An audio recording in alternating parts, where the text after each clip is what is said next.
Bonjour, je m'appelle Shekina, je suis actuellement en formation pour devenir pasteur au centre de vie et j'ai la joie de pouvoir vous accueillir aujourd'hui pour ce message.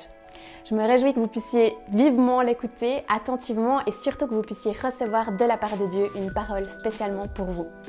Alors n'hésitez pas à vous abonner pour suivre tous nos prochains messages et soyez bénis. Je suis très réjoui de pouvoir vous retrouver ce matin autour de ce thème qu'on a depuis quelques temps sur la première lettre aux Corinthiens. Elle est tellement riche, il y a tellement de choses à pouvoir en tirer et c'est vraiment une faveur de Dieu de pouvoir creuser ce thème, surtout autour de l'axe de bâtir la communauté ensemble. Paul a donné des clés pour l'église de Corinthe, il y a 2000 ans de ça. Il a donné des clés pour bâtir Parfois, il n'a pas hésité à sortir un peu le bâton pour corriger et donner des clés pour bâtir une communauté stable, solide. Et aujourd'hui, ces mêmes clés sont valables. Et c'est un privilège de savoir que la parole de Dieu nous parle aujourd'hui pour comment bâtir une communauté, comment bâtir une église selon le cœur de Dieu. Quels sont les travers qu'il y a eu dans l'église de Corinthe qu'on peut retrouver peut-être chez nous et aider à corriger nos cœurs pour être alignés à ce qu'il veut. Prenons ce premier verset clé.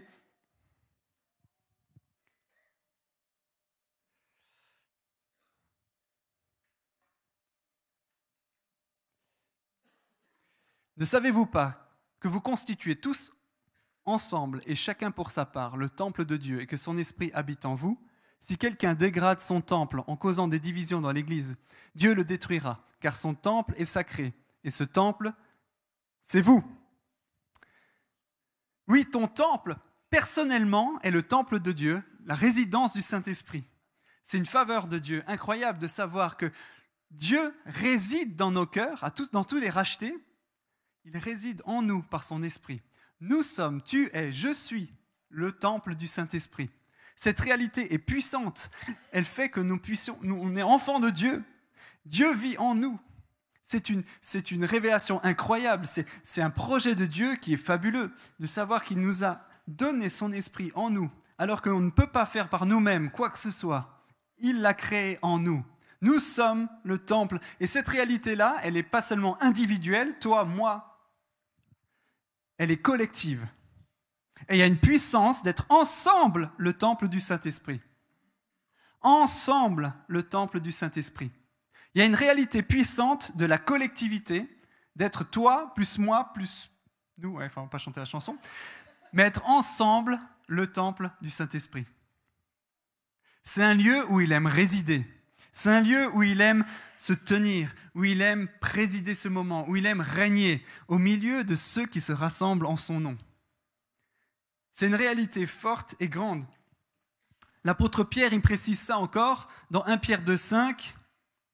Il dit « En venant à lui, vous aussi, vous êtes devenus des pierres vivantes. Édifiez-vous mutuellement pour former un temple spirituel. » Alors, il ne dit pas parce qu'il s'appelle Pierre, mais on est tous appelés à être des pierres vivantes, l'une avec l'autre, ensemble pour former le temple de Dieu.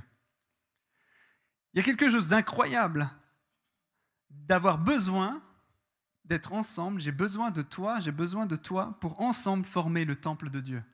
Nous avons besoin les uns des autres pour être ensemble un temple. Lorsqu'on adore ensemble, comme ce matin, le Seigneur est glorifié. Lorsqu'on prie ensemble, le Seigneur est au milieu de nous. Les premiers chrétiens, ils ont expérimenté ça. Ils se sont rassemblés ensemble et le Saint-Esprit est descendu au milieu d'eux. C'est un bénéfice fabuleux pour nous d'être ensemble. La louange collective, la prière collective, l'intercession ensemble. Non seulement on expérimente, toi, moi, le bénéfice d'être ensemble, de pouvoir louer ensemble, c'est déjà pour nous un bénéfice. Mais pour Dieu, ça a quelque chose, un impact plus fort. Il y a quelque chose de grandiose quand on s'assemble, la foule se rassemble. Il y a le projet, depuis le départ des prophéties, le projet de Dieu, c'est rassembler les nations pour louer Dieu ensemble. Il y a quelque chose de puissant dans le fait de rassembler et de venir ensemble. Dans ma famille spirituelle, le deuxième bénéfice, c'est que je reste accordé. Ma pierre, elle est taillée. Elle se taille les uns avec les autres. Je suis édifié, je suis stimulé. Moi-même, ça me fait du bien d'être avec vous parce que ça me fait grandir. Si jamais Bon, il ne va pas trop aimer, hein, mais Dylan, ta belle guitare. Tu peux juste me mettre sa voix, s'il te plaît? Je ne suis pas un guitariste hors pair.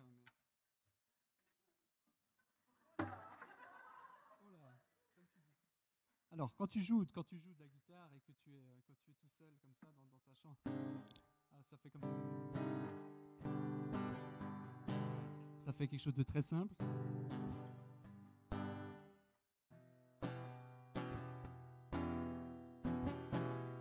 Et ben déjà, j'ai même pas besoin de faire la suite parce que c'est déjà le cas. Elle est déjà désaccordée. Bon, en tout cas, quand on joue ensemble, on a l'impression, voilà, on est obligé de s'accorder, d'être ensemble à la même clé, la même fréquence, n'est-ce pas Georges?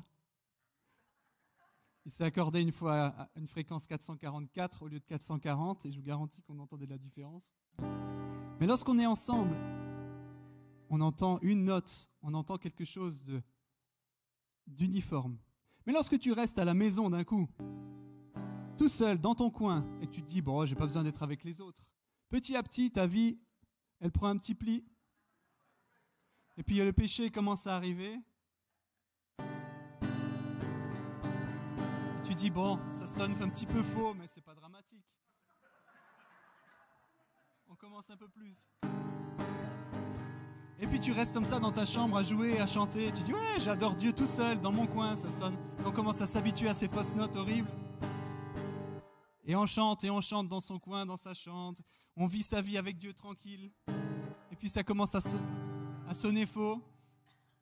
Et puis au fur et à mesure, tu pèches une fois. Tu pèches une deuxième fois. Et puis tu commences à te rendre compte que ta vie, elle sonne bizarre. Ta vie, elle commence à avoir une drôle de saveur. Et tu viens un dimanche matin, on pourrait faire venir tout le groupe, et tu viens comme ça avec ta vie de ta semaine, tout seul dans ton coin, de tes 15 jours où tu n'es pas venu, où tu n'as pas côtoyé des chrétiens, et tu viens, et tout le monde commence à te regarder et dit, mais il y a un truc qui cloche là. Qu'est-ce qui s'est passé? Qu'est-ce qui s'est passé dans ta semaine? Il se passe que tu t'es désaccordé, mon ami. Sans la présence de Dieu, il se passe ça. On va faire souffrir le corps.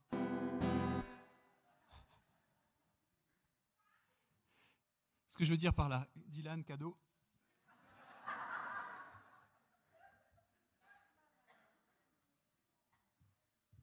Ce que je veux dire par là, c'est que parfois on ne se rend pas compte qu'on se désaccorde tout seul dans son coin, dans sa chambre, dans sa vie en sortant le soir, en étant avec les copains. D'un coup, on boit un verre de trop, on perd le contrôle. De temps en temps, on flirte avec quelqu'un. On sort de la ligne. On sort de la ligne et on s'égare. Et lorsqu'on vient ensemble, on ne se rend pas compte qu'on entache, qu'on dérange, que ça sonne faux.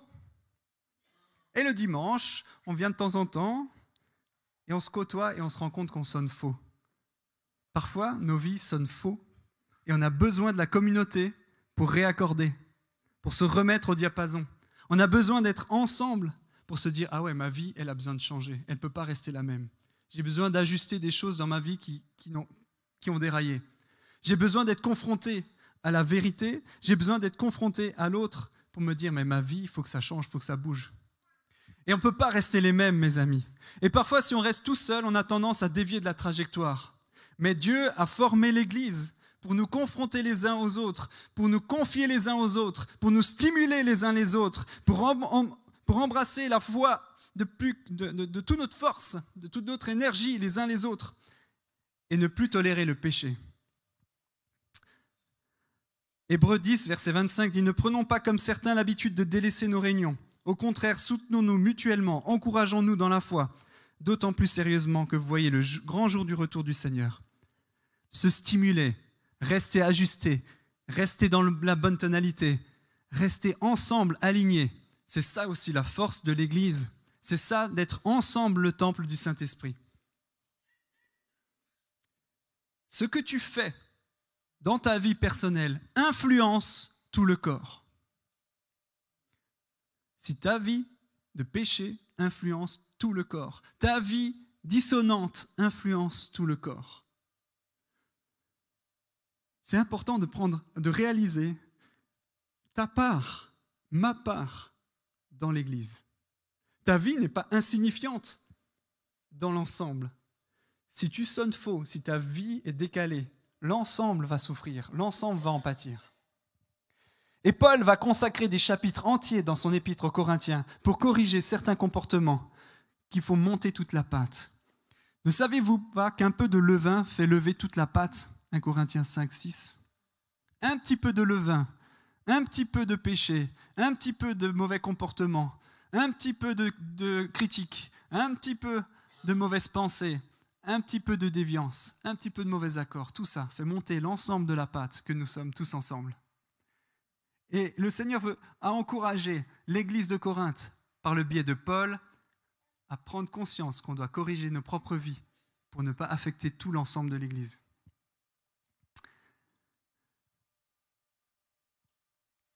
Le chapitre 5 traite de l'immoralité dans l'Église. Il condamne ceux qui aiment trop l'argent, ceux qui abusent de l'alcool, ceux qui sont malhonnêtes, ceux qui trompent leur conjoint.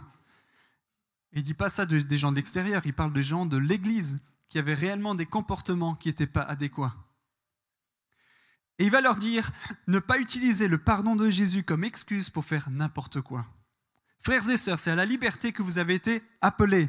Seulement ne faites pas de cette liberté un prétexte pour suivre les désirs de votre propre nature. Au contraire, soyez par amour serviteurs les uns des autres. La liberté en Jésus est extraordinaire. Elle nous donne la possibilité de faire tout. Dieu nous a amenés libres. Nous ne sommes plus captifs ni de la loi, ni des obligations. Dieu nous donne cette liberté. Mais il nous encourage à ne pas l'utiliser, à faire n'importe quoi. Et il arrive le chapitre 8. Je vous encourage à lire vraiment tout Corinthiens dans cette série, parce qu'il y a vraiment des pépites là-dedans. Et dans le chapitre 8, il enseigne que, bien que les idoles ne soient rien et que manger des viandes sacrifiées, ça n'a pas d'impact spirituel, l'amour doit primer sur la liberté individuelle. Ainsi, si une action risque de troubler la foi d'un frère plus faible, il vaut mieux y renoncer par amour. Il y a des activités qui sont clairement des péchés. C'est évident, c'est clair que ça déplaît à Dieu, c'est clair que ce n'est pas juste. Perdre le contrôle, être sous, fumer à des choses illicites, on va dire, fumer, voler, tuer évidemment, des choses qui sont évidentes aux yeux de Dieu, des péchés. Mais il y a des petits comportements qui ne sont pas si clairs, dans une zone grise. Est-ce que sortir en boîte avec des copains, c'est un péché ou pas ? Est-ce que regarder un film violent, c'est péché ou pas ? Est-ce que faire des exercices de pleine conscience et de yoga, c'est péché ou pas ? Est-ce que jouer à des jeux d'argent, c'est péché ou pas ? Et il y a plein de petites nuances grises comme ça. Est-ce que ma liberté me permet de faire tout et n'importe quoi ? Oui ou non ? Et est-ce que mon comportement est le même, mais ce que je m'autorise est la même chose que mon voisin ? Et Paul va essayer de traiter cette question-là en posant une simple question. Est-ce que j'ai le droit de le faire ? Ou est-ce que tu utilises cette liberté pour satisfaire tes propres désirs ? Les désirs de ta nature propre, de ta vieille nature pécheresse, celle qui a envie, qui désire se faire du bien. Et il va nous donner une clé pour bien avancer là-dedans. Si tu as la connaissance que quelqu'un autour de toi lutte avec ce problème, si tu as cette connaissance, limite ta liberté. Ne fais pas n'importe quoi. Si tu sais que tu sors avec un ou deux copains et que tu vas aller en boîte, tu sais que pour lui, c'est vraiment une tentation, que c'est super dur. N'y va pas. Renonce à ta liberté parce que tu sais que pour l'autre, ça va être un piège. Si tu sais que tu vas manger en tête-à-tête avec ta femme dans un restaurant et que tu vas boire un verre de vin, tu ne vas pas regarder tout autour, dis mais est-ce qu'il y a peut-être quelqu'un pour qui c'est un problème ? Non, tu peux vivre ta vie. En revanche, tu as un dîner avec un couple d'amis et tu sais que pour la dame, c'est vraiment un sujet difficile. Elle a lutté toute sa vie contre l'alcoolisme, c'est un combat pour elle, tu le sais. Alors Paul va te dire, retiens ta liberté. Ne bois pas de verre, pas besoin. Retiens pour ne pas être une pierre d'achoppement, pour ne pas être un sujet de chute pour celui qui est avec toi.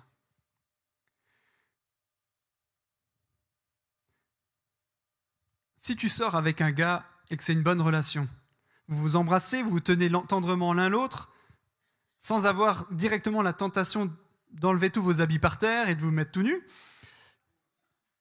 Mais d'un coup, vous êtes, je ne sais pas, le même couple est avec un des autres amis qui sont aussi en train de commencer à se fréquenter.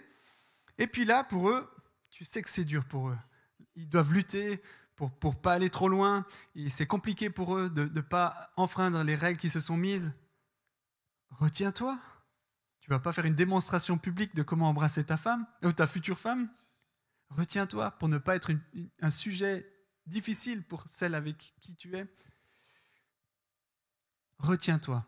Paul te donne vraiment des clés. Lorsque tu vois que quelqu'un souffre, lorsque tu as la connaissance pour que quelqu'un c'est une difficulté, ne va pas sur ce terrain-là pour ne pas être un sujet de chute pour elle. Exerce ta liberté, mais dans la sagesse et l'amour, pour préserver l'unité du corps. Mon libre choix ne doit pas scandaliser quelqu'un qui a une conscience plus fragile. Paul met en évidence que cette idée que nous sommes tous ensemble le temple du Saint-Esprit, ton comportement, ta vie à côté, affecte tout le corps. Moi, je ne suis pas là pour condamner quiconque ce matin. On a suffisamment de choses à traiter soi-même. Mais un membre de l'équipe de louange qui vit une situation de péché va arriver le dimanche, ça va avoir un impact sur nous tous. Il ne sera pas présent complètement, son cœur sera noirci, sa louange sera entachée et on va tous en pâtir. On a tous une responsabilité dans le corps d'être alignés avec ce que Dieu veut pour que vraiment on puisse s'édifier les uns les autres. Ainsi, lorsque chaque partie fonctionne comme elle doit, le corps entier grandit et se développe par amour. Ton comportement influence tout l'édifice. Imagine une pierre en mousse au milieu de la collégiale. Elle va fragiliser l'ensemble qui ne va plus tenir. Et l'édifice va commencer à être fragilisé complètement. Il peut s'écrouler à la moindre tempête ou intempérie. L'ensemble va être instable. Si tu n'es pas fiable, si tu n'es pas solide dans tes engagements, si tu n'occupes pas la place prévue par Dieu dans ton ministère, tu fragilises toute l'Église. Tu crois que ce n'est pas les 200 francs que tu vas donner, que tu avais l'intention de donner, qui vont faire la différence dans un budget de 42 000 du CDV? Tu te dis, oh, peu importe, ils n'ont pas besoin de mes 200 francs.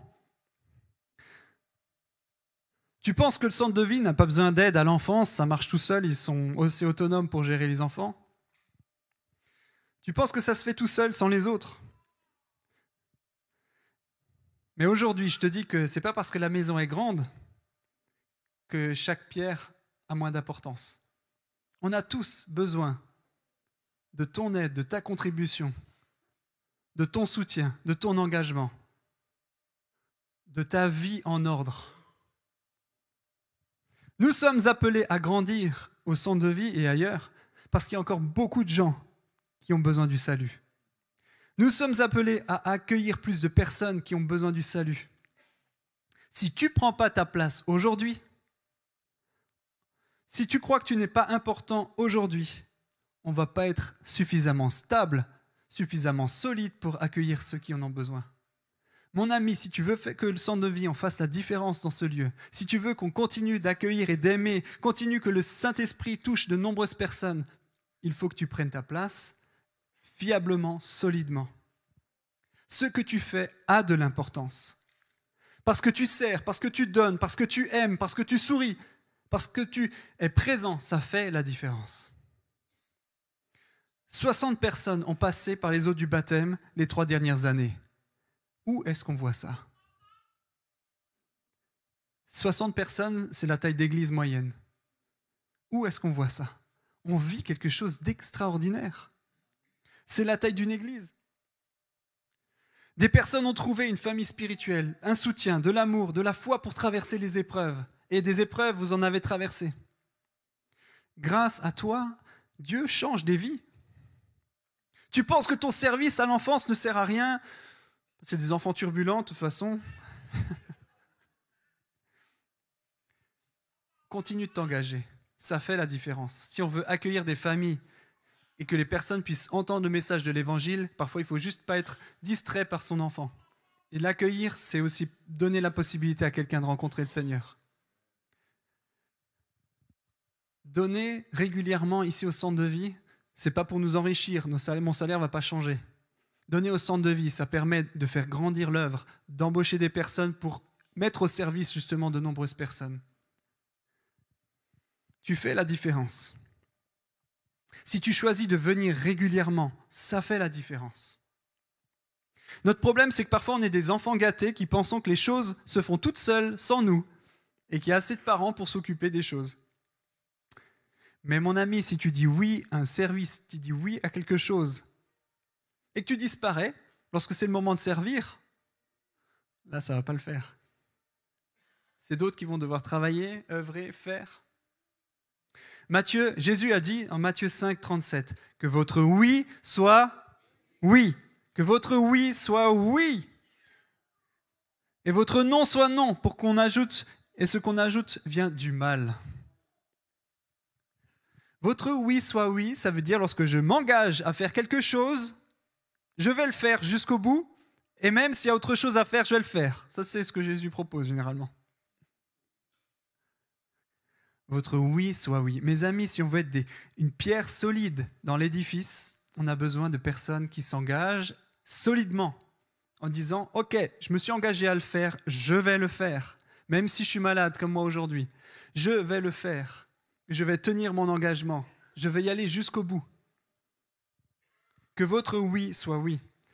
On vit dans un pays incroyable, n'est-ce pas? On est relié au gaz, on peut chauffer ce lieu avec un système de chauffage, c'est incroyable. Hein? Tu n'as pas besoin de chauffer ta place pour rester assis chaque jour, chaque dimanche. Il n'y a même pas besoin de ça, on a un chauffage. Il n'y a pas besoin de chauffer des places, mes amis, on n'a pas besoin de ça. Mais que tu prennes ta responsabilité, ton rôle, ta place pour faire la différence. Qu'est-ce que tu peux faire pour bâtir la communauté? Qu'est-ce que tu peux faire pour faire la différence? Qu'est-ce que le Seigneur t'appelle à faire, à donner, à vivre, à expérimenter pour faire la différence dans ce lieu? Lorsque Jérusalem était en ruine, Néhémie a mobilisé tout le peuple pour reconstruire le mur. Chaque famille, chaque groupe social occupait une section spécifique. C'est un travail collectif qui montre que si une seule partie du mur restait non construite, la ville restait vulnérable. Il ne fallait pas qu'il y ait une brèche, il ne fallait pas qu'il y ait un endroit qui était encore en ruine. De la même façon, chaque membre de notre communauté a une portion de la muraille à entretenir, à bâtir. Ton rôle est crucial. Et voilà ce qu'on peut lire dans Néhémie, chapitre 3, enfin la fin du 2, début 3.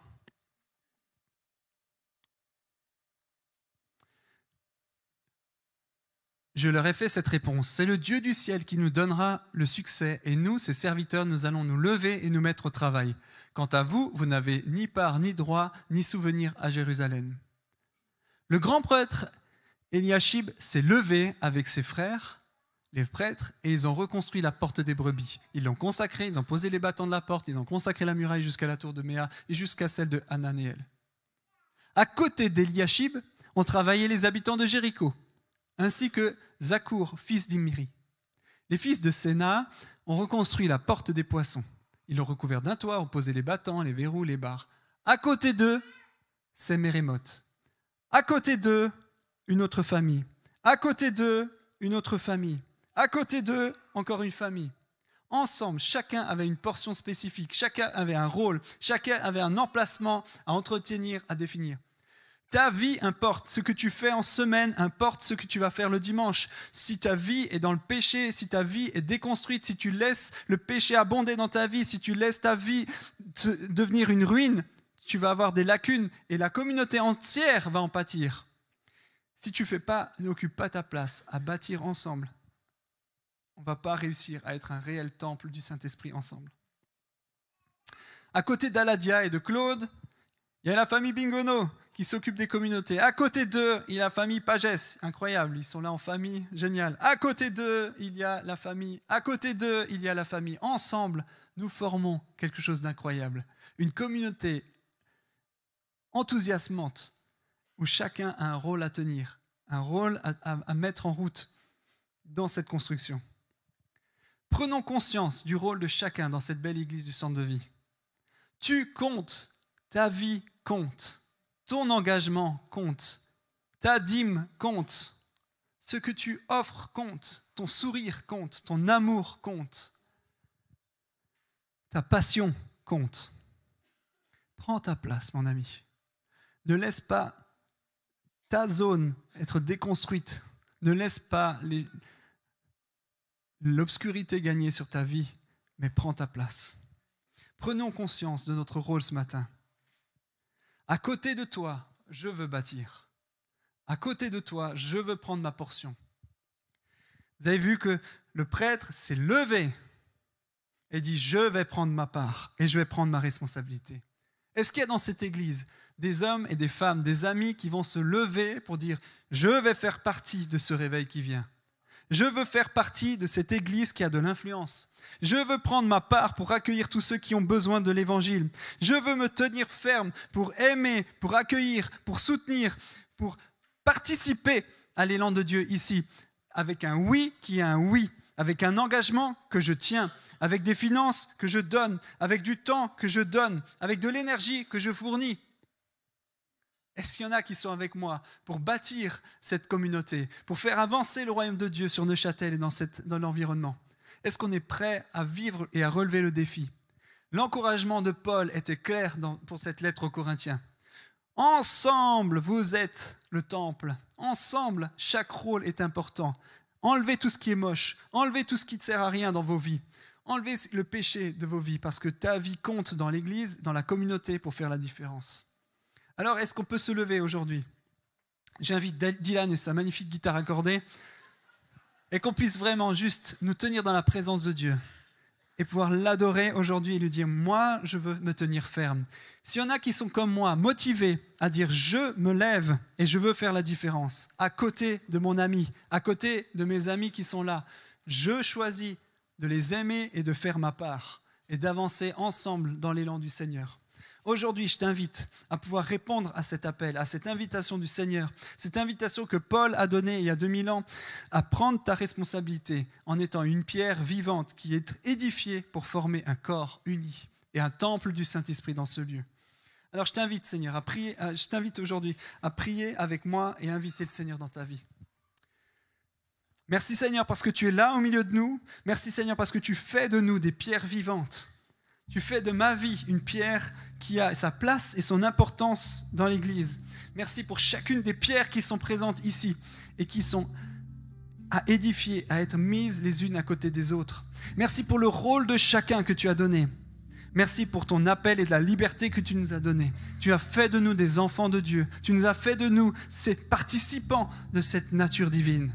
C'est un privilège d'être ensemble dans ta présence ce matin. Et je prie, Seigneur, que tu suscites en nous cet élan pour se lever, pour prendre notre place et notre responsabilité à chacun. Je prie que tu suscites en nous l'envie d'être solide, fiable, d'être quelqu'un qui tient ferme, pas une pierre molle, pas une pierre en mousse, une pierre solide qui tient la route, qui permet d'accueillir encore ceux qui ont besoin de salut. Je prie que tu fasses de nous des pierres qui sont taillées, qui ont la bonne forme, la bonne dimension, qui rentrent les unes avec les autres, tissées, reliées par l'amour.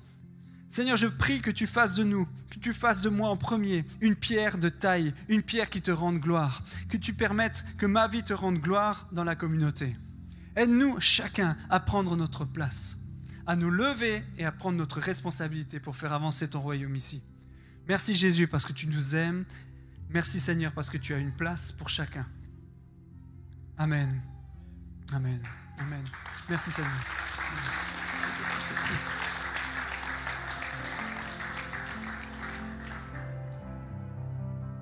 Alors qu'on va prendre juste ce chant, j'aimerais t'inviter.